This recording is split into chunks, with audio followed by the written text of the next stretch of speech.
Pemirsa, Anda masih bersama kami di Dialog Makassar hari ini, dan untuk Anda yang baru bergabung kami ucapkan selamat malam. Pemirsa, kita masih membahas topik mengenai sumber daya air, tanggung jawab siapa. Tadi di awal perbincangan kami, narasumber kami sudah memaparkan kemudian permasalahan-permasalahan apa saja terkait mengenai air begitu di Makassar dan juga di Sulawesi Selatan. Nah, kita ke Pak Suprapto kembali. Pemirsa, ini Pak Suprapto kalau tadi melanjutkan begitu menanggapi apa yang dikemukakan oleh dua narasumber, kemudian menjawab kemudian keprihatinan pemirsa yang mungkin prihatin begitu dengan apa yang tadi disebutkan. Ya, jadi tadi kita bicarakan dalam undang-undang itu kita sudah diajarin bahwa air itu ada airnya itu sendiri, sumber airnya dan daya airnya, dan masalah yang terjadi itu bisa masalah di sumber airnya, bisa masalah di airnya itu sendiri, bahkan kemudian masalah dari adanya daya air itu. Jadi kalau kita mau menyelesaikan masalahnya, kita harus mengidentifikasi yang bermasalah ini airnya, sumbernya, atau daya airnya itu. Jadi begitu juga kalau kita tadi membicarakan di Makassar ini air begitu kotor dan sebagainya tadi. Nah, di Makassar ini sumber permasalahannya apa, Pak? Ya, tadi kita sudah bicarakan bahwa air misalnya di selokan itu sumber air yang ada di selokan itu bukan hanya dari air hujan saja yang tidak terkontaminasi, tapi kemudian dia jatuh ke tanah Makassar yang kotor, masuk ke selokan, kemudian air dari buangan rumah tangga, air cucian, air dari septic tank apa itu masuk lagi ke selokan itu. Jadi selokan itu campur aduk dari segala macam sumber air gitu, sehingga tentunya akan menimbulkan masalah di situ, dari penyakit apa namanya diare dan lain sebagainya. Bukan dari air yang diminum itu sendiri, tapi orang bermain air atau bersentuhan dengan air yang kotor, kemudian dia lupa cuci tangan, kemudian menimbulkan masalah sakit perut dan lain sebagainya. Kita tadi juga berbicara mengenai PDAM. Kenapa air PDAM itu tidak bisa diminum? Padahal air PDAM itu adalah air yang sudah dijernihkan. Jadi kalau kita pergi ke instalasi penjernihan airnya PDAM, kalau kita langsung di situ diminum itu tidak ada masalah. Itu air yang sudah memenuhi segala macam persyaratan, kualitas dites, itu bisa langsung diminum.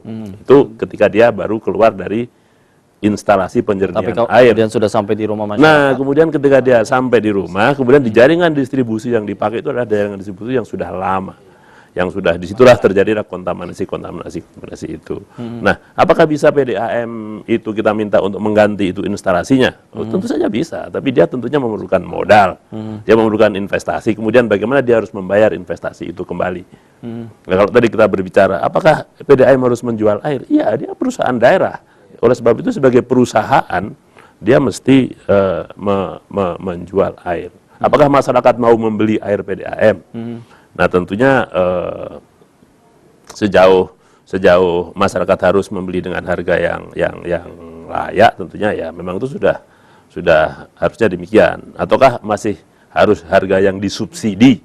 Itu juga bisa. PDAM kita suruh dia instalasi baru, pasang jaringan pipa yang tidak terkontaminasi, sehingga sampai ke tingkat keran langsung bisa diminum, itu boleh-boleh saja. Nah, selain kemudian itu, apalagi yang bisa menjawab begitu keprihatinan masyarakat kemudian dengan kondisi air begitu, Pak Suprapto? Iya, artinya masyarakat bersama-sama, marilah kita jaga agar jangan sampai kita semua ini mempunyai perilaku yang memberikan pencemaran kepada sumber air itu.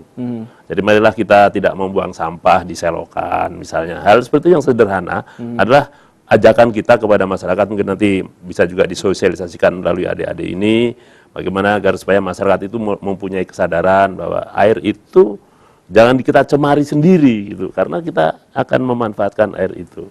Jadi seakan-akan selokan di rumah kita itu kita tidak memanfaatkannya, sehingga kita dengan mudah kita buang sampah di situ. Tapi dengan sampah itu, dia lupa bahwa itu akan membuat air itu keruh, dan kemudian ini akan mengalir ke hilir, menimbulkan penyakit dan lain sebagainya. Dan lebih-lebih lagi, dia akan menghambat aliran, menimbulkan banjir. Banjir juga akan menyebarluaskan penyakit yang berkaitan dengan air, waterborne disease. Itu akan tersebar dengan adanya banjir. Danau Tempe tadi kemudian yang banjir, Danau Tempenya sih barangkali airnya bersih-bersih aja, tapi karena dia mengambil juga air dari kota Sengkang atau kota-kota lain yang ada di sekitar situ, nah akhirnya penyakit-penyakit yang ada itu tersebar melalui banjir yang kemana-mana. Jadi marilah kita bersama-sama, tema tahun 2014 adalah kebersamaan, ya marilah kita semua bersama-sama ikut menjaga kelestarian sumber daya air itu, kebersihannya juga keberadaannya, Tadi adik ini berkata, oh saya sudah naik ke gunung-gunung, kita lihat hutan-hutan gundul dan lain sebagainya. Seperti iklannya PSDA itu kan bilang hutan-hutan gundul dan lain sebagainya menimbulkan banjir dan lain sebagainya, kan seperti itu. Baik. Kita ke Pak Iskandar dulu. Pak Iskandar tadi menyebutkan bahwa ini akan diprediksi bahwa Makassar akan sangat kesulitan air dan krisis air begitu ya? Iya, saya pernah berdiskusi dengan teman-teman dari PDAM ketika kami berupaya untuk mengajarkan masyarakat tentang opsi pengolahan air ketika mereka tidak bisa mengakses PDAM. Nah, PDAM itu hanya bisa mensuplai 86% kebutuhan air masyarakat, tetapi ada 34% kebocoran pipa yang terjadi. Nah, ini yang kemudian mengakibatkan PDAM kesulitan untuk memberikan air, terutama untuk wilayah-wilayah yang memiliki dataran tinggi, seperti wilayah Panakukang, wilayah Tamalandria, atau wilayah yang tinggal di BTP Daya itu dan sebagainya. Krisis airnya luar biasa pada hari-hari tertentu atau pada musim kemarau. Nah, kemudian apakah masyarakat kita kemudian ya, saya sepakat dengan teman-teman mahasiswa bahwa air itu adalah hak dasar, dan ini mau tidak mau negara harus memenuhi kebutuhan air masyarakat bagaimanapun caranya. Dan saya yakin juga, saya sepakat dengan Bapak Kepala Dinas bahwa ketika kita akan krisis air, maka salah satu jalannya adalah kita bersama-sama melakukan perubahan perilaku untuk mulai mengefisiensikan penggunaan air. Tapi sejauh ini kalau peran pemerintah begitu tentunya sangat penting. Ya. Seperti apa? Bagaimana Anda menilai?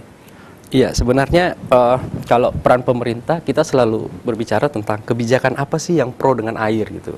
Nah, kemudian ya saya tadi menanyakan Bapak, Undang-Undang Nomor 7 itu masih dibuat tahun 2004, dan itu sangat tidak menjawab tantangan saat ini, yang dimana masyarakat yang daerah yang airnya dia berada di dataran rendah Kota Makassar yang bisa menikmati air setiap saat, itu tidak punya perilaku menghemat air dengan baik, menggunakan air semuanya, menggunakan air, padahal banyak wilayah-wilayah lain yang sebenarnya tidak bisa disuplai air bersih kita. Nah, ini kemudian saya sangat berterima kasih dan teman-teman PDAM karena sudah memikirkan ini. Teman-teman PDAM sekarang lagi mencoba menjajaki kemungkinan kerjasama dengan pihak-pihak donor untuk mengadakan sumber air baku baru. Nah, sebenarnya potensi kita ini, Sungai Talo yang ada di sana itu sangat baik.